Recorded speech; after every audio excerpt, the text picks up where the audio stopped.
لا حول ولا قوة إلا بالله العلي العظيم. أعوذ بالله السميع العليم من الشيطان الرجيم. بسم الله الرحمن الرحيم. الحمد لله الذي لا يبلغ مدحته القائلون، والصلاة والسلام على أصل الأصول وأقل العقول، کنز الکنوز ورمز الرموز، حقیقت الکتاب وسر الالباب، شرف الاشراف وکنہ الالطاف، ہادینا عن الضلالہ ومخرجنا من الجہالہ، سیدنا ونبینا وشفیعنا وقائدنا ومربینا بالقاسم محمد وآلہ الطیبین الطاہرین الذین اعطاہم اللہ ما لم یؤت احدا من العالمین، طاطا کل شریف لشرفہم وبخعا کل متکبر لطاعتہم وخضعا کل جبار لفضلہم وظل كل شيء لهم، والذين أذهب الله عنهم الرجس وطهرهم تطهيرا.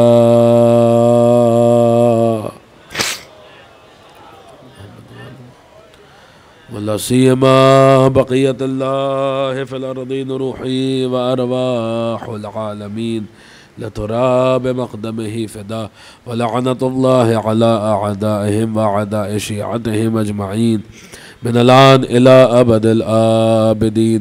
القول مني في جميع الأشياء قول آل محمد عليهم الصلاة والسلام، فيما سروا وما أعلنوا، فيما بلغني عنهم وما لم يبلغني. أما بعد فقد قال الله عز وجل، بسم الله الرحمن الرحيم، عما يتساءلون عن النبأ العظيم. صلوات پڑھتے پر محمد وآلہ.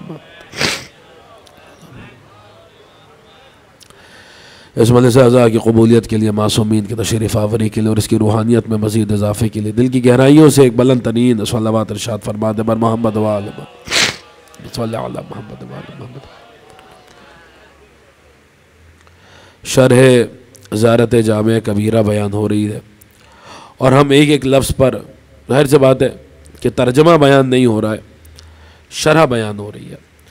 تو ترجمے میں اور شرح میں یہ فرق ہے کہ ترجمہ کرنا ہے تو خالی عبارت پڑھ کے اس کا ٹرانسلیشن ہم آپ کی خدمت میں پیش کر سکتے ہیں، لیکن چونکہ شرح بیان ہو رہی ہے تو اس لیے کوشش یہ ہو رہی ہے کہ ایک ایک لفظ پہ رک کے جتنی گفتگو ممکن ہے اتنی کی جائے، تاکہ کم از کم اس لفظ کی ہم اپنی حیثیت بھر اس کے معانی و مفاہیم کو اچھے سے درک کر پائیں.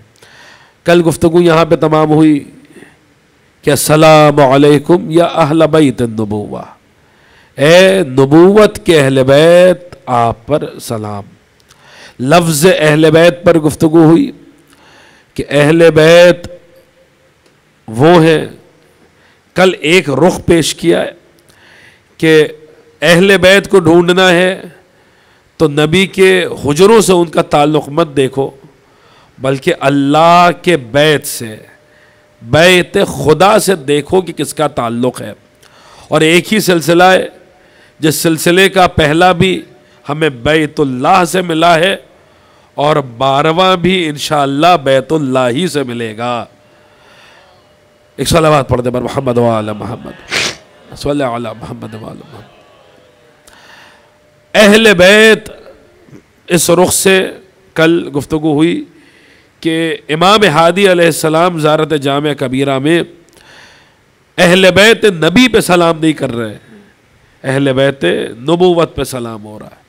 اور یہاں پہ آ کے بات کل کی تمام ہوئی تھی کہ اس پر بھی ایک بحث ہے کہ لفظ نبوت ہے یا نبوت ہے، چونکہ دونوں سے نبی بنتا ہے. نبوت سے بھی نبی بنے گا، نبوت سے بھی نبی بنے گا. نبوت یعنی صرف زبر اور پیش کا فرق ہے، زبر اور پیش کا فرق ہے.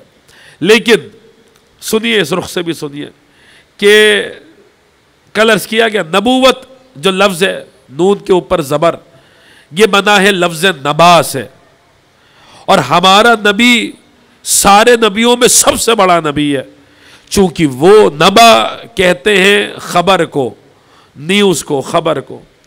ہمارا نبی سب سے بڑا نبی ہے چونکہ انہوں نے سب سے بڑی خبر پہنچائی ہے. وہ سب سے بڑی خبر کل پڑھنے میں ہم نے بعد میں غور کیا کہ اشتباہ ہو گیا تھا ہم سے، جلدی وہ عبارت پڑھنے میں، ابھی ٹھہر ٹھہر کے ہم پڑھ رہے ہیں اور آپ حضرات تک، تاکہ اس کی ہمارے طور پہ بھی کلام خدا کا معاملہ ہے تو اس کی اصلاح ہو جائے کہ اما یتساءلون عن النبأ العظیم، یہ لوگ سوال کرتے ہیں بڑی خبر کے متعلق، الذی ہم فیہ مختلفون، جس خبر میں خود یہی اختلاف کرتے ہیں. یعنی جس خبر پہ اتحاد ہونا چاہیے تھا اس خبر میں یہ کیا کر رہے ہیں؟ اختلاف کر رہے ہیں. وہ خبر کیا ہے؟ کل عرض کیا جا چکا، ایک ہی خبر ہے جو سب سے بڑے نبی نے سب سے بڑی شان سے پہنچائی ہے، اور جیسے یہ خبر پہنچائی ہے ویسے کوئی خبر نہیں پہنچائی. یہی پہ کل کی گفتگو تمام ہوئی تھی کہ ایک ہی خبر کے لیے یہ اہتمام کیا گیا کہ غدیر کے میدان میں منبر بنایا گیا اور اعلان ولایت کیا گیا. نبی یعنی خبر دینے والا، نبا یعنی خبر، نبی یعنی خبر دینے والا. تو اس پورے مفہوم کو ایک جملے میں یوں سن لیجئے کہ سب سے بڑے خبر دینے والے کو محمد الرسول اللہ کہتے ہیں، اور سب سے بڑی خبر کو علی ولی اللہ کہتے ہیں. ایک صلوات پڑھ دے بر محمد و آل محمد. اب یہ تو بات نبا کے حوالے سے ہوئی، نبا سے نبی بنا، سمجھ میں آیا، نبا سے نبوت بنی، سمجھ میں آیا.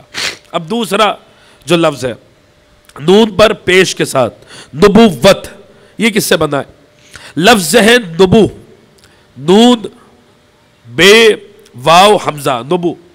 نبو کسے کہتے ہیں؟ بہت توجہ کے ساتھ سنیے گا. ہمارے نبی کا معاملہ یہ ہے کہ سرکار نبی جو ہیں وہ نبا والے نبی بھی ہیں اور نبو والے نبی بھی ہیں. ان میں نبوت بھی منزل کمال پہ پائی جاتی ہے اور نبوت بھی منزل کمال پہ پائی جاتی ہے. سمجھ لیجیے گا، نبوت یعنی نبا سے بنا ہے، خبر دینے والا. نبوت، نبو کہتے ہیں بلندی کو، توجہ، نبو کہتے ہیں بلندی کو. ان معنوں میں اگر نبوت لیں گے، جب بھی ہمارے نبی جیسا کوئی نہیں، چونکہ جس بلندی پر خدا نے اپنے حبیب کو رکھا ہے اس بلندی پر عام انسان کیا کوئی اور نبی بھی نہیں پہنچ سکتا. بلکہ معاملہ تو یہاں تک ہے کہ سورہ آل عمران میں خداوند عالم تمام انبیاء سے کہہ رہا ہے جس بلندی پر ہمارے نبی کو رکھا گیا ہے اس بلندی کا اندازہ لگائیے کہ ارشاد ہوا کہ اخذ اللہ میثاق النبیین لما آتیتکم من الکتاب والحکمہ. یاد کیجئے جب ہم نے تمام گروہ انبیاء سے، جتنے نبی ان سے پہلے گزرے، آدم، نوح، ابراہیم، موسیٰ، عیسیٰ، جتنے، سب سے ہم نے ایک کویننٹ لیا، ایک وعدہ لیا، ایک عہد لیا. اور وہ عہد، وہ کویننٹ، وہ وعدہ کیا تھا کہ ہم آپ کو کتاب اور حکمت میں سے دے رہے ہیں کچھ نہ کچھ، لیکن ایک شرط ہے. اور شرط کیا ہے؟ کہ آپ کے بعد ایک نبی آئے گا، آپ کو اس پر ایمان بھی لانا ہے اور اس کی نصرت بھی کرنی ہے. اقررتم، کہ آپ سب اقرار کرتے ہیں؟ قالوا بلا، سب نے کہا ہاں ہم اقرار کرتے ہیں. تو قرآن نے بتایا کہ جس نبی پر ہمارا نبی فائز ہے وہ بلندی ہے کہ جس بلندی تک عام انسان تو دور کی بات، کوئی اور نبی بھی، آدم جیسا نبی، نوح جیسا نبی، ابراہیم جیسا نبی، موسیٰ و عیسیٰ جیسا نبی نہیں پہنچ سکتا. کیوں؟ کیونکہ ان کو بھی اگر نبوت ملی ہے تو اسی نبی کے صدقے میں ملی ہے. ایک صلوات پڑھیں تو میں عرض کروں محمد و آلہ. یہ آیت یاد رکھیے گا، ہم پلٹ کر اس آیت کی طرف آئیں گے. ان کو بھی اگر یعنی نبی نبوت والے نبی بھی ہیں اور نبوت والے نبی بھی ہیں. خبر وہ پہنچائی جو کسی اور نبی نے نہیں پہنچائی، بلندی وہ پائی جو کسی اور نبی نے نہیں پائی. توجہ، بلندی کون، کیسی بلندی، ذرا غور فرمائیں. ارشاد ہوا بسم اللہ الرحمن الرحیم نون والقلم وما یسطرون. کیسی بلندی ہمارے نبی کو جو ملی ہے. ارشاد ہوا نون، نون عربک الفابیٹ ہے، ایک حرف ہے نون، آپ سب جانتے ہیں نون کیسے لکھا جاتا ہے. تو اللہ نون کا ذکر کر رہا ہے، پھر ذکر کر رہا ہے والقلم.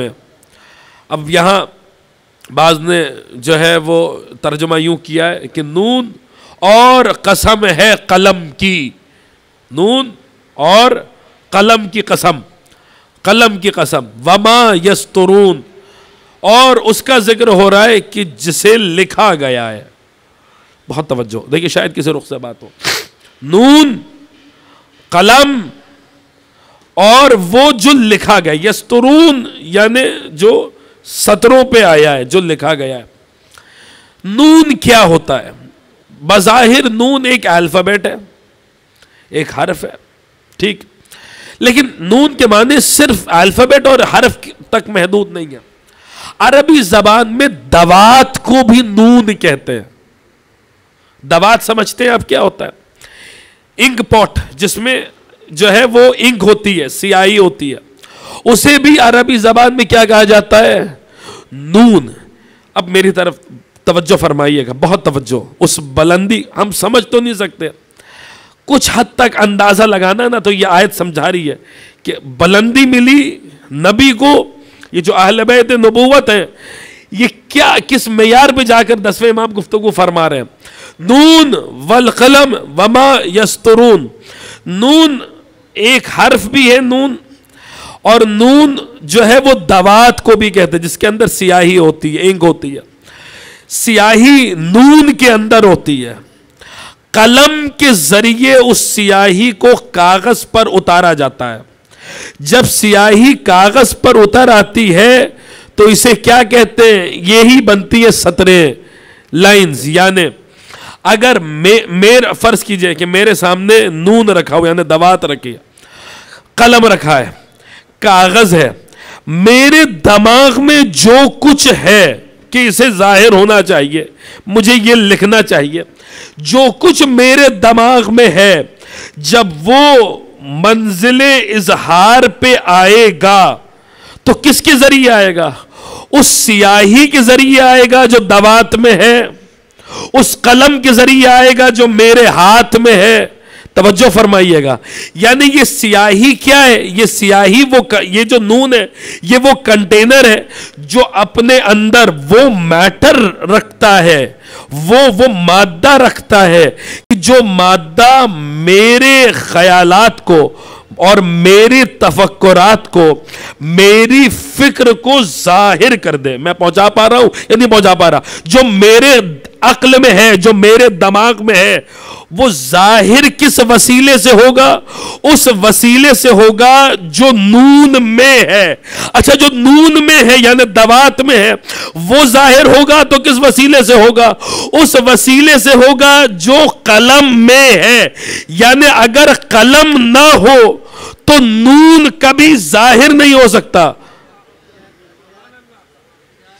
دیکھیں بات مشکل ہے، لیکن انشاءاللہ مشکل کشا کے آپ آ کر آپ فرش پہ آ رہے ہیں، مجلس میں آ رہے ہیں. اگر بزرگ، بہرحال میں بزرگوں سے خطاب نہیں کر رہا ہوں، وہ مجھ سے بہتر جانتے ہیں، میں اپنے چھوٹے بھائیوں سے درج کر رہا ہوں. اگر ان کا آئی کیو لیول اور ان کی جو ہے وہ سوچنے کی اور غور و فکر کرنے کی منزل سطح، اسی سطح پر وہ آئیں، اسی سطح پہ چلے جائیں، تو پھر ہمارا پڑھنے کا فائدہ کیا ہے؟ جب تک غور و فکر نہ کیا جائے اور اپنے معیار کو کچھ بلند نہ کیا جائے، تب تک ہمارے کیوں یہ اہتمام کیا جا رہا ہے، بلایا جا رہا ہے، پڑھا جا رہا ہے؟ اسی لیے تاکہ آپ غور و فکر فرمائیں. جو میرے عقل میں ہے، میرے دماغ میں ہے، جو کچھ میں سوچ رہا ہوں، وہ ظاہر نہیں ہو سکتا اگر نون نہ ہو. نون یعنی وہ دوات، اور جو کچھ اس نون میں ہے وہ ظاہر نہیں ہو سکتا اگر قلم نہ ہو.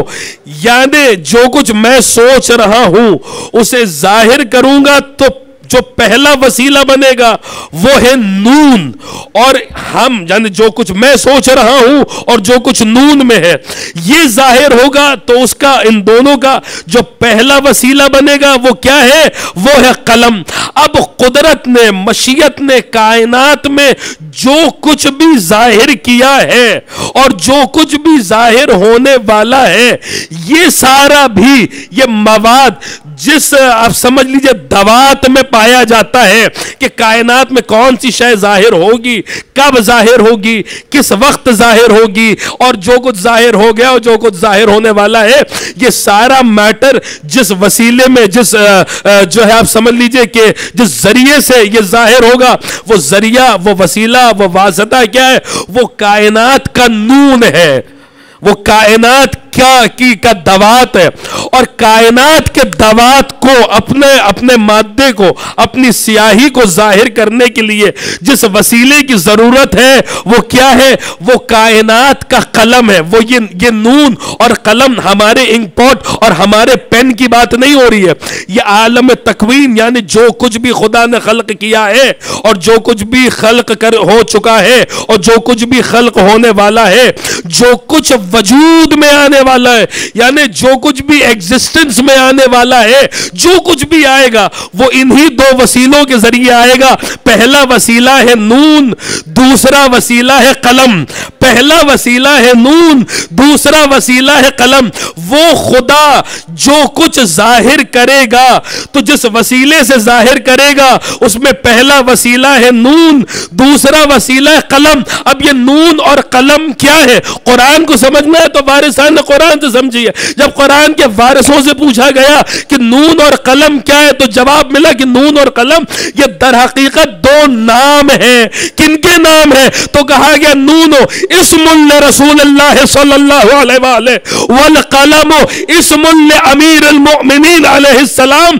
نون رسول اللہ کا نام ہے اور قلم امیر المؤمنین کا نام ہے.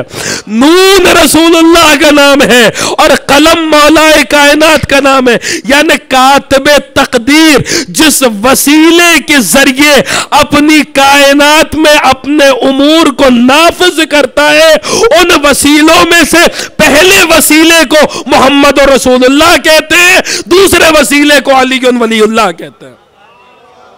صلوات پڑھ دے بر محمد وآلہ. میں پہنچا پایا ہوں. دیکھیے کہیں بھی آپ کو کھلی آزادی ہے، کسی کو کہیں بھی کوئی ڈاؤٹ ہو، ہلکا سا شاید جو بچے بیٹھے ہوئے ہیں نا ان کو بھی آزادی ہے کہ یہ فوراً پوچھ سکتے ہیں کہ ہمارے لیے کلیئر نہیں ہوا، آپ اور وضاحت کیجئے. ہم اپنی یعنی چونکہ ممبر پر آ رہے ہیں ہماری ذمہ داری ہے، حتی الامکان کوشش کریں گے ان مفاہیم کو سمجھانے کی. اگر یہاں مجلس میں بھی نہیں پوچھ سکتے آپ کو کھلی آزادی ہے، بعد مجلس بھی آ کر کوئی بھی ڈاؤٹ، کہیں بھی کوئی مرحلہ ہو، کوئی بات ہو، آپ پوچھ سکتے ہیں، جو ہے وہ اس کا کلیریفیکیشن لے سکتے ہیں، آپ اپنے ڈاؤٹس کلیئر کر سکتے ہیں. مجھے معلوم ہے کہ یہ آسان گفتگو نہیں ہو رہی، زیارت جامع کبیرہ کی شرح بیان ہو رہی، کوئی معمولی بات ہے، کوئی عام بات ہے، تو جو ہے بات مشکل ہے. لیکن کہیں بھی کوئی بھی ڈاؤٹ رہ جائے آپ کو کھلی اجازت ہے. یہاں وہ اللہ کا شکر ہے معاملہ نہیں ہے کہ اگر کوئی سوال کرے گا تو جو ہے وہ اعتراض کیا جائے، نہیں، بلکہ یہاں تو یہی مشن ہے اور یہی موقف ہے کہ قوم میں سوال کرنے کا جذبہ پیدا ہو اور سوال کیے جائیں. سوال یہاں سے ہو تاکہ یہاں سے جو گفتگو ہو وہ معیاری گفتگو ہو. ایک صلوات پڑھ دے بر محمد وآل محمد. اللہم صلی علی محمد. تو میں عرض یہ کر رہا تھا کہ اچھا دیکھیے یہ کیسی بلندی ہے، یہ نون والقلم والی بلندی ہے. اور اب بات آ گئی ہے، اب دو چار جملے اور سن لیجئے اس حوالے سے. میں نے جو کچھ سوچا اسے ظاہر کیا نون کے ذریعے. نون میں جو کچھ ہے وہ ظاہر ہوا قلم کے ذریعے. اب نون میں جو کچھ ہے میری طرف دیکھتے رہیے گا، جب وہ قلم کے ذریعے ظاہر ہوگا ظاہر سمجھتے ہیں کسے کہتے ہیں؟ سمجھتے ہیں؟ آسان کروں اور آسان کروں. قلم آپ نے سمجھ لیجئے کہ پین میں انک ہے اور آپ اسے کاغذ کے اوپر رکھ رہے ہیں اور آپ جو کچھ بھی آپ کے دماغ میں ہے آپ اسے ظاہر کر رہے ہیں, یعنی اسے آپ اس کا اظہار کر رہے ہیں. تو ابتدا کہاں سے ہوگی؟ قلم میں جو انک ہے, میری طرف دیکھتے رہیے گا بہت توجہ, جب وہ کاغذ پر یعنی سطروں پر منزل اظہار پہ آئے گا تو کہاں سے ابتدا ہوگی؟ پہلی چیز جو قلم سے ظاہر ہوتی ہے وہ ہے نقطہ.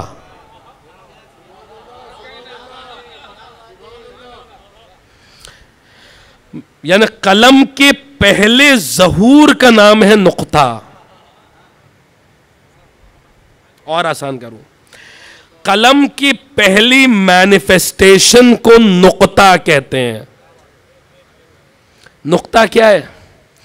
جب قلم ظاہر ہوتا ہے تو قلم کا پہلا ظہور نقطہ ہے. سمجھ لیجئے گا اس بات کو. قلم کا پہلا ظہور یعنی قلم کی پہلی مینیفیسٹیشن کیا ہے؟ نقطہ ہے. نقطہ کیا ہوتا ہے؟ آپ کیا سمجھ رہے ہیں؟ جو نقطہ آپ جو ڈاٹ آپ کے کاغذ پر ابھر کر آ رہا ہے یہی ڈاٹ ہے, یہی ہے, یہی نقطہ ہے. یہ نقطہ نہیں ہے صاحب, یہ نقطہ نہیں ہے. جو کاغذ پر ابھر کے آ رہے ہیں نا یہ نقطہ نہیں ہے. کیوں؟ آپ یہ 5ویں سٹینڈرڈ میں جس نے میتھمیٹکس پڑھی ہوئی نا, این سی آر ٹی کی, آپ 5ویں کلاس کی میتھمیٹکس کی بک اٹھائیے, آپ کو اس میں یہ کانسیپٹ مل جائے گا کہ a dot has neither length nor breadth nor height. نقطے کا نہ عرض ہے, نہ بود ہے, نہ طول ہے, نہ اس کی لمبائی ہے, نہ چوڑائی ہے, نہ گہرائی ہے. یہ 5ویں 6ٹھی کلاس میں میتھس پڑھنے والوں کو یہ بات سمجھائی جاتی کہ کاغذ پر جو نقطہ ابھر کر آ رہا ہے یہ در حقیقت نقطہ نہیں ہے, یہ اس نقطے کی طرف ایک اشارہ ہے, کیونکہ وہ نقطہ کبھی ظاہر ہو ہی نہیں سکتا. تمہاری ہم جیسے انسانوں کی نظروں میں یہ صلاحیت ہے ہی نہیں کہ وہ نقطے کو نقطے کی حقیقت کے ساتھ دیکھ پائیں. اسی لیے جو نقطہ کاغذ پر ابھر کر آ رہا ہے وہ نقطہ نہیں ہے, وہ نقطوں کا مجموعہ ہے.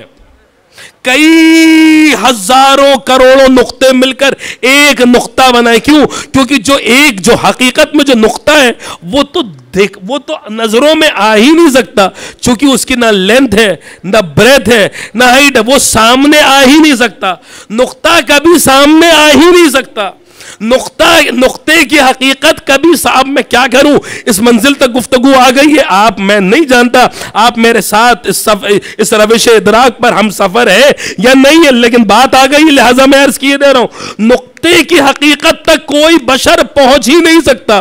نقطے کی حقیقت, یہ تو میتھمیٹکس بھی ثابت کر رہی ہے کہ نقطے کی حقیقت تک ایک نقطہ جو ہمارے آپ کے کاغذ پہ ابھر کے آ رہا ہے, اس نقطے تک جب کوئی بشر نہیں پہنچ سکتا تو پھر وہ نقطہ جس نقطے کے لیے کہا جا رہا ہے کہ جو کچھ اللہ کی کتاب میں وہ سارے کا سارا سورہ الحمد میں, اور جو کچھ سورہ الحمد میں وہ سارے کا سارا بسم اللہ میں, اور جو کچھ بسم اللہ میں ہے وہ سارے کے سارا بے میں, اور جو کچھ بے میں ہے وہ سارے کے سارا اس نقطے میں ہے جو بے کے نیچے لگا ہوا ہے. وہ نقطہ کیا ہے؟ تو میرا مولا کہہ رہا انا النقطہ تحت الباء, میں بے کے نیچے کا نقطہ ہوں. جب دنیاوی ایک کاغذ پر ابھرا ہوا نقطہ انسان نہیں سمجھ سکتا تو نقطہ بائے بسم اللہ کو کوئی بشر کیا سمجھے گا؟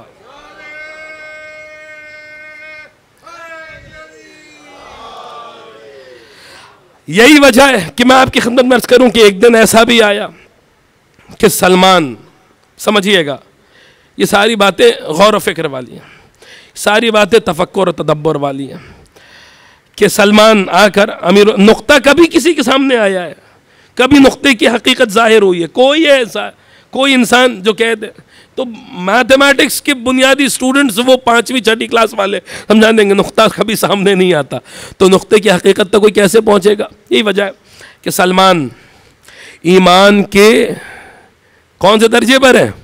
کون سے بتائیے, 10ویں درجے پر. کون سلمان؟ وہ سلمان جو منا اہل البیت ہے. کون سلمان؟ وہ سلمان جس کے لیے مفاتیح الجنان اٹھائیے، پڑھیے مدائن کی زیارت. خدا ہم سب کو حضرت سلمان کی زیارت نصیب فرمائے. مدائن جائیں سرکار سلمان محمدی کی بارگاہ میں، جن کے لیے فرما رہے رسول اللہ کہ جبریل نازل ہوئے اور حکم دیا اللہ کی طرف سے کہ سلمان کو علم المنایا اور علم البلایا سکھا دیا جائے. کیا مطلب؟ کہ قیامت تک کس پر کون سی بلا نازل ہونے والی ہے، کون سا انسان کب مرنے والا، یہ سارا علم سلمان کو دے دیا جائے. وہ سلمان جس کے لیے مولا نے فرمایا کہ سلمان ایک لامتناہی سمندر ہے، ایک نہ ختم ہونے والا سمندر. لامتناہی کا مطلب ایسا سمندر جس کا کنارہ نہیں ہے، ایسا سمندر. وہ سلمان جس کے لیے کہا گیا سلمان زمین پہ اللہ کا دروازہ ہے. من عرفہ کان مؤمنا ومن انکرہ کان کافرا. جس نے سلمان کو پہچانا وہ مومن ہے. جس نے سلمان کو پہچانا وہ مومن ہے. سلمان کا انکار کیا جس نے وہ کافر ہے. سوچئے گا جب سلمان یہ ہے تو پھر علی کیا ہوں گے. یہ تو اندازہ دیا گیا ہمیں کہ سلمان وہ سلمان کہ معرفت کا جو لفظ ہے نا، یہ جو لفظ ہے معرفت، یہ پیکر میں ڈھلتا ہے تو سلمان بنتا ہے. اس سے بہتر لفظ میرے پاس نہیں ہے. یعنی لفظ معرفت جب ایک وجود اختیار کرتا ہے نا تو سمجھ لیجیے سلمان بنتا ہے. وہ سلمان جو مولا کائنات کی معرفت کے سمندر میں ڈوبا ہوا ہے، اتنا ڈوبا ہے کہ خود ایک لامتناہی سمندر بن گیا. وہ سلمان جو ایمان کے 10ویں درجے پہ فائز ہے، نقطے کی حقیقت کبھی سامنے نہیں آتی.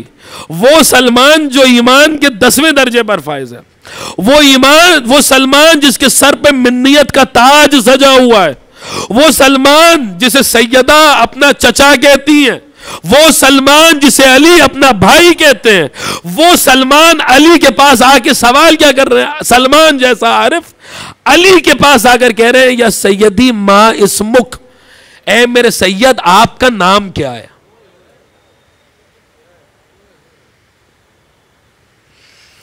جب کسی سے پہلی ملاقات ہوتی ہے نا، پہلی سلام کے بعد انسان اس سے پوچھتا ہے آپ کا نام کیا ہے.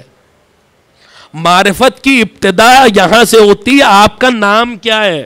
سلمان معرفت کے سمندر کی ہمارے اعتبار سے انتہا میں پہنچ کر علی سے کہہ رہے ہیں آپ کا نام کیا ہے. کچھ سمجھایا جا رہا ہے.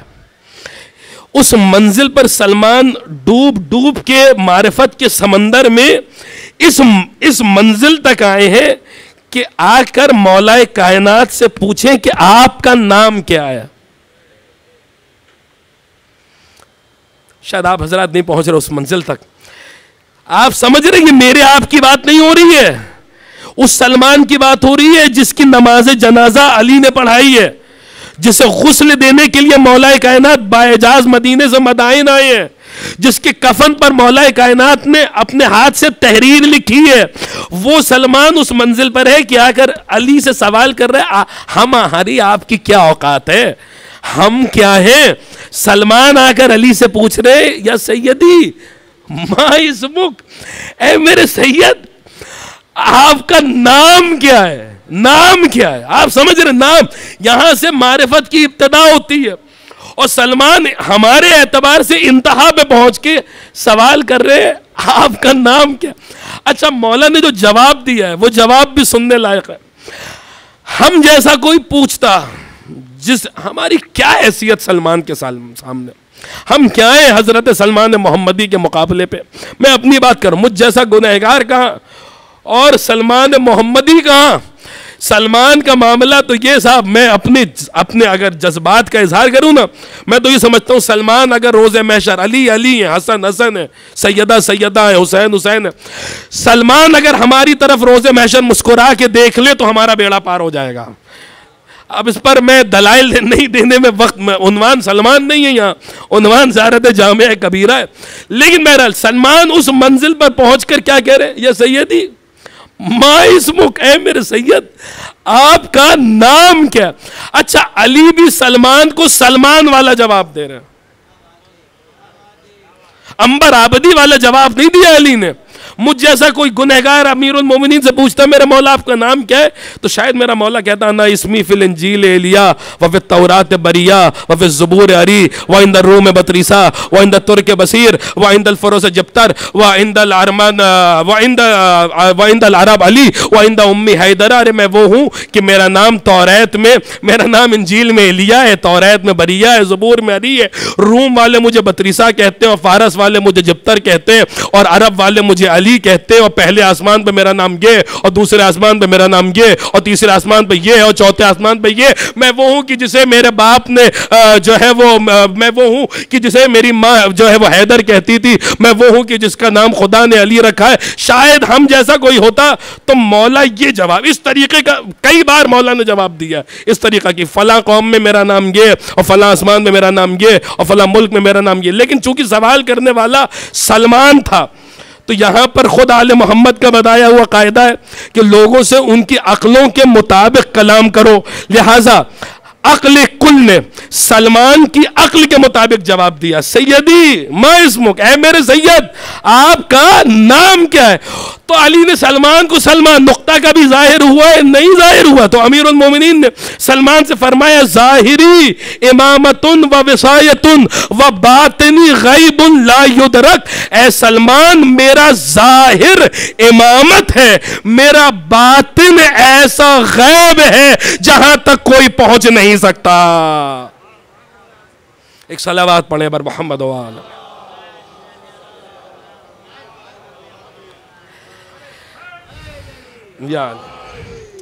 دیکھیے اور نون اب بلندی سمجھ میں آئی آپ کو، یہ نبوت جو ہے وہ کس بلندی پر ہے، اس نبوت سے۔ اچھا دیکھیے بات ادھوری رہ جائے گی، میں اس حدیث کو مکمل کر دوں جو حدیث ہے نا، آپ سنتے رہتے انا نقطۃ تحت الباء، لیکن اب یہ بات چونکہ ادھوری رہ جائے گی اس لیے میں اس کو مکمل کر رہا ہوں، ورنہ میں آگے بڑھ جاتا اگلے جملے کی طرف کہ نون کیسے لکھا جاتا ہے؟ ایسے ہی تو لکھا جاتا ہے نون، ایک یوں سمجھ لیجیے سیمی سرکل، میں آسان لفظوں میں بتا رہا ہوں تاکہ بچے سمجھ جائیں، درمیان میں ایک نقطہ۔ بے کیسے لکھا جاتا ہے؟ ایسے ہی لکھا جاتا ہے، یوں سمجھ لیجیے کہ ایک لائن کھینچی جاتی ہے اس کے نیچے نقطہ عجیب بات ہے، وہی نقطہ جو نون میں اوپر ہے وہ بے کے نیچے موجود ہے، اور یہ وہی نقطہ ہے جس کے بارے میں میرا مولا فرما رہا ہے کہ انا نقطۃ تحت الباء، میں وہ نقطہ ہوں جو بے کے۔ عجیب بات ہے صاحب کہ اگر اس نقطے کو آپ ہٹا لیں تو نہ نون رہتا ہے نہ بے رہتا ہے۔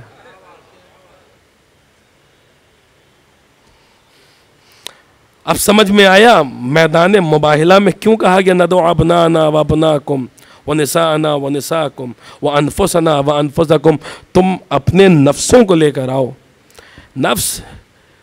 تم اپنے نفسوں کو لے کر آؤ، ہم اپنے نفسوں کو لے کر آتے ہیں۔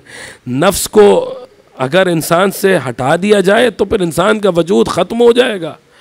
یہ نقطہ نون کا بھی نفس ہے اور بے کا بھی نفس ہے، اور رسول اللہ حقیقت نون بھی ہے اور حقیقت با بھی ہے، اور وہی نقطہ ہے جو نون میں بھی موجود ہے اور با میں بھی موجود ہے۔ قلم یہ نقطہ کیا ہے؟ this is actually the first manifestation of that divine pen۔ وہ جو قلم ہے نا، وہ جب منزل اظہار پہ آتا ہے تو اس کی پہلی تجلی نقطہ کہلاتی ہے، اسی نقطے کی دوسری تجلی خط کہلاتی ہے۔ اب میری طرف دیکھیے گا، آپ نے نقطہ بنایا، قلم کے ذریعے آپ نے نقطہ بنایا، اب جو کچھ بھی اس نقطے سے ظاہر ہوگا تو کیا ہوگا؟ نقطے سے کیا بنتا ہے؟ ایک لائن کھنچتی ہے، ایسا ہی ہوتا ہے، ایک خط بنتا ہے۔ اب جو کچھ بھی بنانا ہے آپ کو، وہ نقطے سے جو کچھ بھی ظاہر ہوگا وہ ایک خط کی صورت میں ظاہر ہوگا، یعنی پہلی تجلی ہے، پہلی مینیفیسٹیشن ہے نقطہ۔ میں پہنچا پا رہا ہوں یا نہیں، بہرحال مولا سے دعا ہے کہ آپ سب کے صحن دل میں یہ باتیں گھر کر جائیں اور سب تک پہنچ جائیں کہ پہلی تجلی ہے قلم کی نقطہ، دوسری تجلی ہے خط، نقطہ اور خط. لہذا میرے مولا نے صرف نقطے کی نسبت اپنی طرف نہیں دی ہے.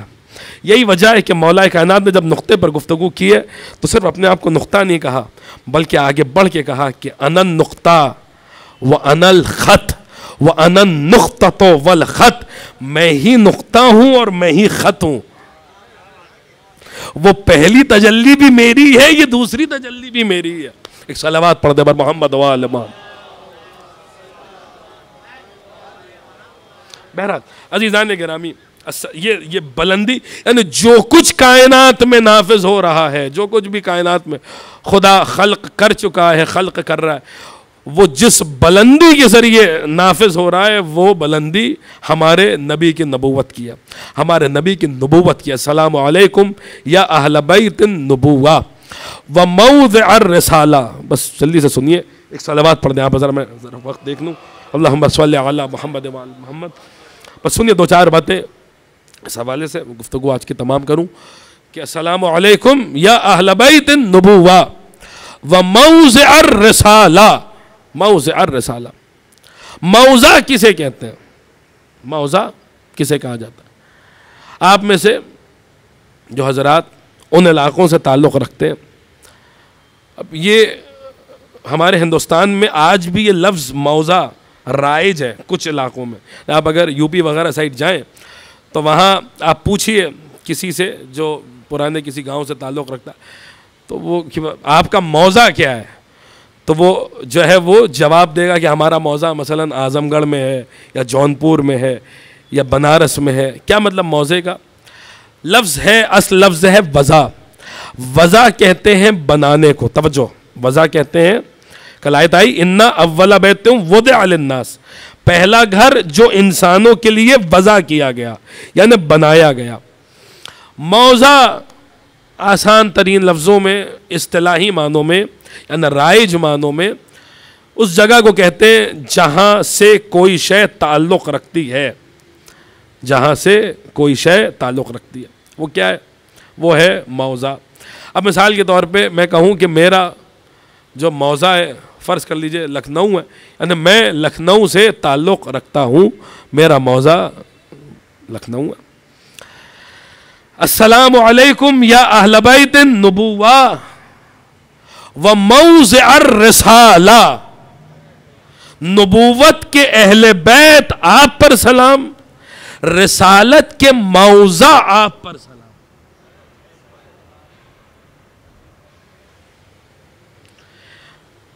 رسالت کے موضع آپ پر سلام، یعنی کسی رسول کی رسالت ہو، وہ جہاں سے اس رسالت کا آغاز ہو رہا ہے نا، وہ کون سی ہستیاں جن کے صدقے میں ہر رسول کو رسالت مل رہی ہے؟ وہ ہستیاں وہ ہیں جنہیں زیارت جامع کبیرہ میں سلام کیا جا رہا ہے. آدم رسول بن آدم ہو، نوح ہو، ابراہیم ہو، موسیٰ ہو، عیسیٰ ہو، ان سب کو رسالتیں مل رہی ہیں ان ہستیوں کے صدقے میں جن پر زیارت جامع کبیرہ میں سلام وارد ہو رہا ہے. اور عزیزان گرامی، یہ رسالت موضع، اب دیکھیے یہ سمجھنے کی بات ہے، میں پھر عرض کر رہا ہوں یہ بات غور و فکر کیے، آپ سن لیجئے، اس رخ سے بھی شاید سنیے تو یقیناً آپ دعاؤں سے نوازیں گے کہ موضع الرسالہ اصل لفظ. اب موضع اصطلاحی معنی آپ کو سمجھ میں آ گیا، جہاں سے کسی کا تعلق ہے. میرا موضع میرا وطن، آپ کا موضع آپ کا وطن، یہ تو ایک معنی ہو گئے. موضع اور رسالہ، جہاں سے رسالت کا اوریجن ہے وہ کیا ہے؟ وہ موضع اور رسالہ ہے. لیکن دوسرے معنی بھی، اس پر بھی غور فرمائیں. موضع لفظ بنا ہے وضع سے، وضع کہتے ہیں بنانے کو، یہ بنانے کا عمل، یہ کیا ہے؟ یہ ہے وضع. ان اول بیت وضع للناس، پہلا گھر جو انسانوں کے لیے بنایا گیا. اب اگر ان معنی پہ غور کیا جائے، توجہ، بہت توجہ، اس رخ سے سنیے، اب اگر یہاں پر ان معنوں پہ غور کیا جائے تو پھر معنی کچھ یہ ہوں گے کہ جن کے لیے رسالت وضع کی گئی ان پر سلام. نہیں، شاید آپ ابھی بھی نہیں پہنچے. آپ کڑی سے کڑی کو جوڑیے. جن کے لیے رسالت وضع کی گئی ان پر سلام. عزیزان گرامی, جن کے لیے رسالت بنائی گئی, گھڑی وقت دیکھنے کے لیے بنائی جاتی ہے. گھڑی کا کام ہے وقت دیکھنا. اگر گھڑی میں سے وقت نہ دیکھا جائے تو پھر گھڑی گھڑی نہیں رہتی, وہ کسی کام کی نہیں ہے اگر وہ وقت نہ بتائے. جن کے لیے رسالت وضع کی جا رہی ہے ان پر سلام. اب سمجھ میں, جب بات ان کی ولایت کی آئی, جن کے اوپر زیارت جامع کبیرہ میں سلام کیا جا رہا ہے, جب بات ان کی ولایت کی آئی تو کیوں کہا گیا یا ایھا الرسول بلغ ما انزل الیک من ربک وان لم تفعل فما بلغت رسالتہ. اے رسول, اب نبی کہے کہ خطاب نہیں ہو رہا ہے, چونکہ یہ موضع الرسالہ ہے, لہذا بات رسول سے ہے اور بات رسالت کی ہے کہ اے رسول وہ پہنچا دیجئے جو آپ پر نازل کیا جا چکا ہے. وَإِن لَمْ تَفْعَلْ, اگر یہ نہ کیا, فَمَا بَلَّغْتَ رِسَالَتَا, تو کوئی رسالت کا کام انجام نہ دیا. وَإِن لَمْ تَفْعَلْ فَمَا بَلَّغْتَ رِسَالَتَا, اگر یہ نہ کیا تو کوئی کار رسالت انجام نہ دیا. واللہ یعصمک من الناس, اللہ آپ کو لوگوں سے محفوظ رکھے گا. عزیزان گرامی, وَإِن لَمْ تَفْعَلْ فَمَا بَلَّغْتَ رِسَالَتَا, اگر یہ نہ کیا تو کوئی رسالت کا کام انجام نہیں دیا. یہ عام بات نہیں ہے, اس پر غور فرمائے. اس جملے کی میں کیا کروں, مجھے پھر اب یہ بات میں عشرے میں پڑھ چکا ہوں لیکن میں دوہرا رہا ہوں. عشرے اولیٰ میں یہ بات آ چکی کہ اگر اس جملے کی وَإِن لَمْ تَفْعَلْ, یہ معمولی جملہ نہیں ہے, یہ معمولی شخصیت سے نہیں کہا جا رہا ہے, یہ اس سے کہا جا رہا ہے کہ جسے اللہ نے جو ہے وہ نبوت والا نبی بھی بنایا ہے, اور نبوت والا نبی بھی بنایا جس سے بلند کوئی نہیں. جو خبر یہ لے کر آ رہا ہے وہ خبر کوئی نہیں لے کر آ رہا. اس سے کہا جا رہا ہے کہ اگر یہ نہ کیا تو کوئی کار رسالت انجام نہ دیا. یعنی اگر اس جملے کی میتھمیٹیکل ایکویشن بنائی جائے تو کچھ یوں بنے گی وَإِن لَمْ تَفْعَلْ فَمَا بَلَّغْتَ رِسَالَتَا, یعنی رسالت مائنس اعلان ولایت is equals to 0.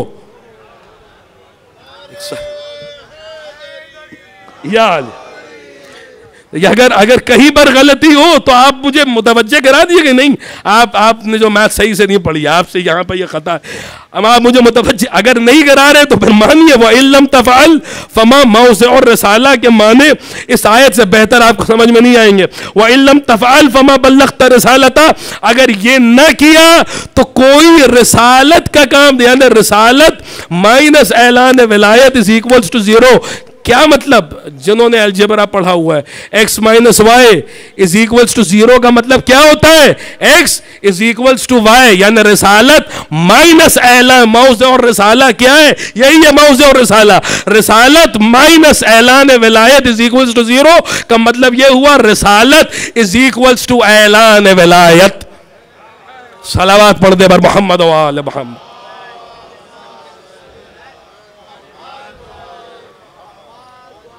ایک مل جل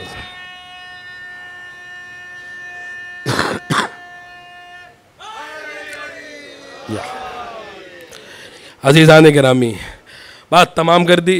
اب موضع اور رسالہ, اس میں ابھی کچھ باتیں اور ہیں, کل ہم آپ کی خدمت میں وہ بھی پیش کر دیں گے, اور پھر اگلا جملہ وہ بھی ہم کوشش کریں گے کل کی مجلس میں آ جائے, اس پر کل ہی ڈسکشن ہو جائے کہ اس کے بعد السلام علیکم یا لبیت النبوہ و موضع الرسالہ و مختلف الملائکہ و مہبت الوحی. یعنی کم از کم یہ تو کوشش ہماری پوری ہے کہ کم از کم جو پہلا سینٹنس ہے زیارت جامعہ کبیرہ کا وہ اس عشرے میں ختم ہو جائے. یعنی یہ ہماری پوری کوشش ہے. باقی مولا مددگار, خدا مددگار, دیکھتے ہیں کہاں تک پہنچتے ہیں. لیکن آپ اس سے صرف یہ اندازہ لگائیے کہ یہ تو وہ مطالب و مفاہیم ہیں جو ہم جیسے حقیر و فقیر جنہیں کچھ نہیں آتا ان پر منکشف ہو گئے. اگر کسی جلیل القدر عالم اور عارف سے آپ کہیں کہ زیارت جامعہ کی شرح کر دے تو میں سمجھتا ہوں کہ برسہ برس گزر جائیں گے زیارت جامعہ کبیرہ کی شرح. اور پھر اگر کہیں انشاءاللہ خدا ہم سب کو موقع دے اور ہم وہ زمانہ دے گے کہ ہمارا زمانے کا امام ظہور کر جائے اور ہم ان کی بارگاہ میں ان سے کہیں کہ آپ کے دادا نے جو زیارت تعلیم فرمائی تھی مولا آپ اس زیارت کی شرح کیجئے, تو ہمارا تو کامل یقین ہے کہ وقت تمام ہو جائے گا. لیکن امام وقت کی زبان سے زیارت جامعہ کی شرح تمام نہیں ہوگی. یہ زیارت جامعہ عزیزان گرامی، واقعاً کسی کو آل محمد کی یہ جملے میں نے بارہا کہے زیارت جامعہ کبیرہ کے لیے کہ زیارت جامعہ کبیرہ آل محمد کی معرفت کا وہ خزانہ ہے. کوئی بھی بندہ پھر سن لے، اس کو گرا باندھ لیں، جو بھی معرفت آل محمد کے طلبگار ہیں نا، ان جملوں کو یاد کر لیں کہ معرفت آل محمد کے کسی خاص مقام تک کوئی نہیں پہنچ سکتا زیارت جامعہ کبیرہ کے بنا. یہ اتنا اہم مقام ہے زیارت جامعہ کبیرہ، اس مقام سے گزر کے ہی آل محمد کی معرفت کا کوئی بھی مقام و مرتبہ حاصل ہوتا ہے. بہرحال اب وہ سب کے ظرف کے اوپر ہے کہ کون کس جملے سے کتنی باتیں حاصل کرتا ہے. بہرحال عزیزان گرامی قدر گفتگو کو تمام کر دیا. جن کے لیے رسالت وضع کی گئی، جو اہل بیت نبوت ہے، جو موضع اور رسالہ ہے، ان پر کیسا زمانہ آیا اور کیسا وقت آیا. عزیزان گرامی یہ جو ایام ہے، ان ایام میں، ان دنوں میں ہم اسیروں کا ماتم کرتے ہیں. محرم کا پہلا عشرہ ہم نے شہداء کو یاد کیا، کربلا کے شہیدوں کو یاد کیا. ان ایام میں ہم کربلا کے، شام و کوفہ کے اسیروں کو یاد کرتے ہیں. وہ اسیر، وہ بیبیاں جو جن کے پردے پر کائنات کے پردے قربان، جو مخدرات عصمت و طہارت ہیں، انہیں کس طریقے سے ان بازاروں میں لایا گیا ہے. عزیزان گرامی ذرا محسوس کیجئے گا اس بات کو. شہزادی ثانیہ زہرا کی زیارت کا ایک جملہ ہے، میں وہ جملہ آپ کی خدمت میں نقل کرتا ہوں. اپنے آپ میں یہ ایک جملہ مصائب کی پوری کائنات ہے. خدا شام کے راستے ہموار کرے، بی بی کا کہ روزے تک جانا ہمیں نصیب فرمائے. ہم جائیں شہزادی کی بارگاہ میں جائیں، انہیں ان کے لٹے ہوئے گھر کا پرسہ دیں، ان کے ماجائے کا پرسہ پیش کریں. ثانیہ زہرا کے بارگاہ میں یاد رکھیے حضرت زینب پہ گریہ وہی اجر و ثواب رکھتا ہے جو سید الشہداء پہ گریے کا اجر و ثواب ہے. یہ روایت کے جملے کہ جس وقت شہزادی دنیا میں تشریف لائی ہے ثانیہ زہرا، تو رسول اللہ نے جس وقت شہزادی کو دیکھا ہے نا، تو آپ کی آنکھوں سے زار و قطار آنسو جاری ہو رہے تھے. ظاہر سی بات ہے جب رسول اللہ نے اس ننھی سی زینب کو دیکھا ہوگا اور دیکھا ہوگا ان بازوؤں کو، تو رسول اللہ کو وہ رسیاں یاد آئی ہوگی جو ان بازوؤں میں باندھی جانے والی ہیں. جب زینب کے سر کو دیکھا ہوگا تو رسول اللہ کو وہ نیزے کی انی یاد آئی ہوگی جس سے زینب کے سر پہ زخم لگایا گیا ہے. جب رسول اللہ نے زینب کو دیکھا ہوگا تو شام و کوفہ کے بازار یاد آئے ہوں گے، لہٰذا رسول اللہ رو رہے ہیں. علی نے رسول کو روتے ہوئے دیکھا تو علی رونے لگے. سیدہ نے نبی اور علی کو روتے ہوئے دیکھا تو سیدہ رونے لگی. حسن و حسین رونے لگے، یعنی پنجتن رو رہے ہیں اور ادھر گہوارے میں زینب رو رہی. عجیب ماحول ہے. آپ تصور فرمائیں ہمارے آپ کے گھر میں کوئی بچہ جب دنیا میں آتا ہے تو ظاہر سی بات ہے بچہ رو رہا ہوتا ہے لیکن گھر والے مسکرا رہے ہوتے ہیں. لیکن جب یہ ام المصائب علی و فاطمہ کی بیٹی جب دنیا میں آئی ہے تو گھر کا منظر یہ ہے کہ زینب بھی رو رہی ہے، زینب کا نانا بھی رو رہا ہے، زینب کا بابا بھی رو رہا ہے، زینب کے بھائی بھی رو رہے ہیں. اس موقع پر جب شہزادی نے اپنے بابا سے سوال کیا ہے کہ گریہ کس وجہ سے، تو رسول اللہ نے جناب زینب کے مصائب پڑھے کہ یہ وہی بیٹی ہے. میں بالمفہوم نقل کر رہا ہوں، یہ جب نہیں رسول اللہ نے فرمایا یہ وہی بیٹی ہے جسے شام و کوفہ کے بازاروں میں جانا ہے، جسے شرابی کے دربار میں جانا ہے. یہ وہی بیٹی ہے جس کی نظروں کے سامنے حسین کے سر و تن میں جدائی ہو جائے گی. عزیزان گرامی اس وقت رسول اللہ نے جملے ارشاد فرمائے تھے کہ جو زینب پر روئے گا، زینب پر رونا بالکل ویسا ہی ہے جیسا زینب کے دونوں بھائیوں پر رونا. یعنی جو اجر و ثواب امام حسن اور مولا حسین پہ رونے میں ملتا ہے وہی اجر و ثواب ثانیہ زہرا پہ گریہ کے لیے بھی رکھا گیا. عزیزان گرامی اس بی بی کی زیارت کا جملہ، وہ بی بی کی جس کی ماں کا جنازہ پردہ شب میں اٹھا، اس بی بی کو سلام کر کے کہا گیا السلام علی من رکبت بعیرا بغیر وطا، سلام ہو اس زینب پر جسے بے کجاوا اونٹ پہ بٹھایا گیا۔ عزیزان گرامی آگے کچھ اور پڑھنے کی ضرورت نہیں ہے، یہ جملہ اپنے آپ میں درد کی کائنات ہے، مصائب کی کائنات ہے۔ سلام ہو اس زینب پر جسے بے کجاوا اونٹ پہ بٹھایا گیا۔ بے کجاوا، اچھا جب زینب کو بے کجاوا اونٹ پہ بٹھانے لگے تو زینب نے کسے آواز دی، کسے پکارا؟ عزیزان گرامی مقتل میں لاشیں بکھرے پڑے ہوئے تھے، زینب کے بھائی حسین کا لاشا پڑا تھا، مگر اس موقع پر زینب نے حسین کو آواز نہیں دی۔ قاسم کے لاش کے ٹکڑے پڑے ہوئے تھے مگر زینب نے قاسم کو نہیں پکارا۔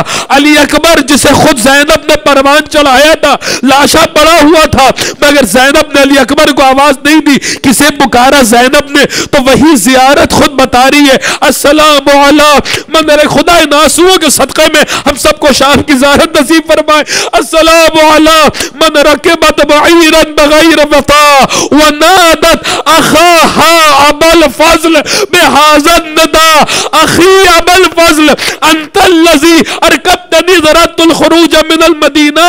سلام اس زینب پر جسے بے کجاوا اونٹ پہ بٹھایا گیا، اور جب بٹھایا جانے لگا تو کسے پکارا؟ اس بی بی نے، ونادت اخاها ابا الفضل، اس بی بی نے فرات کا رخ کیا، رخ کر کے فرمایا عباس جب مدینے سے چلی تھی تو تم نے سوار کرایا تھا، آج زینب کربلا سے جا رہی ہے، کیا آج زینب کو سوارنا؟